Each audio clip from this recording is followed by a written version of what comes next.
Hello সবাইকে, কী অবস্থা তোমাদের? আশা করি তোমরা অনেক ভালো আছো। আমিও ভালো আছি। ঘুম থেকে উঠছি হচ্ছে 10টার সময় এসে চোখ মুছতে মুছতে রান্নাঘরে এসে দেখছি কিচ্ছু খাওয়ার নাই, কারণ আমি তো এই বাড়ির কাজের লোক, রান্না তো আমারই করতে হবে। তারপরে সুন্দর মতো ফ্রেশ হয়ে এসে রান্নাঘরে কাজে লেগে পড়ছি। এখন তো আমের সিজন, সব কিছু তো আম মিশাতেই হবে, এই জন্য আমি আম খিচুড়ি রান্না করব। তো আম খিচুড়ি রান্না করার জন্য আমার হাতে এতটা সময় ছিল না, এই জন্য আমি কুকারে দিয়ে দিয়েছি। এই জন্য প্রথমে পেঁয়াজ ভেজে তারপরে চাল দিয়ে মশলা দিয়ে সুন্দর মতো কষিয়ে জলটা দিয়ে দিব, তারপরে আমটাও অ্যাড করে দিব। 2-3টা সিটি দিলে এটা হয়ে যাবে। আর আম খিচুড়ি আমের সময় খেতে অনেক স্বাদ লাগে, কারণ এখন সব কিছুতে আমি আম মেশাবো। মানে আম না দিলে মনে হয় এখন না স্বাদ লাগবে না কোনো কিছু, মানে ঝোল ঝাল অম্বল যেটাই বলো সেটাতেই আমি আম দিয়ে দিই। তারপরে একটুখানি আমি হচ্ছে সরিষার তেল দিয়ে দিলাম, কাঁচা সরিষার তেল দিয়েই নামিয়ে নিব। এটা খেতে জব্বর মজা ছিল, মাশাল্লাহ। তারপরে আবার আম দিয়ে আমি ডাল রান্না করব দুপুরে, কারণ এখন আম আছে, শুধু আম আর আম আম হবে, আম ছাড়া কোনো কথা হবে না। পেকে গেলে তো আর খেতে পারবো না। সুন্দর মতো ডালটা ফুটিয়ে নিয়ে তারপরে এখানেও আমি আম অ্যাড করব। এখনও আমি আম অ্যাড করিনি। এখন একটু হলুদ গুঁড়ো দিয়ে এটা সুন্দর মতো নেড়ে চেড়ে ঝোলটা দিয়ে দেবো। তারপরে আমি এখানে আম দিব, সুন্দর মতো কুচু কুচু করে কেটে আমটা দিয়ে দিব, তাহলেই সিদ্ধ হয়ে যাবে। আমি আজকে মুগ ডাল দিয়ে আম ডাল রান্না করছি।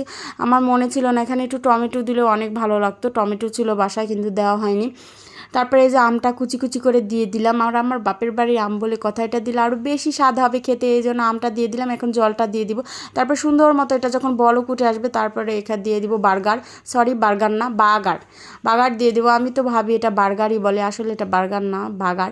তো আমি তেল দিয়ে দিলাম, মনে ছিল না শুকনো লঙ্কা দিতে, তোমরা একটু মনে করে দিবে না, তোমরা তো ভিডিও দেখছোই। তো তারপরে আমি পেঁয়াজ তেজপাতা আবার শুকনো লঙ্কাও দিয়ে দিলাম। আচ্ছা, শুকনো লঙ্কাটা দিতে হবে ফোড়নে, আমি ভুলে গেছিলাম।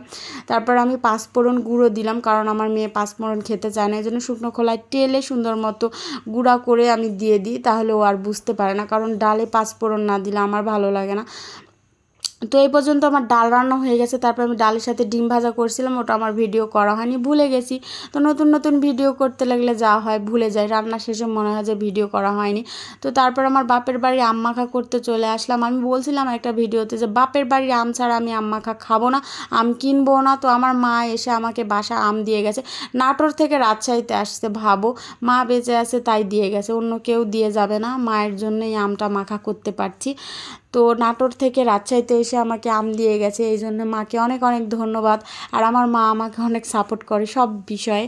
তো তারপরে সুন্দর মতো আমটা গ্রেট করে নিচ্ছে, এবার হচ্ছে মাখাবো, কারণ আম মাখা খেতে যে কি পরিমাণ মজা লাগে। তবে আম মাখার একটা বিশেষত্ব কি তোমরা জানো কি না, তবে আমি বুঝতে পারি এটা, আম কিন্তু একা একা মেখে খেলে একদমই মজা লাগে না খেতে।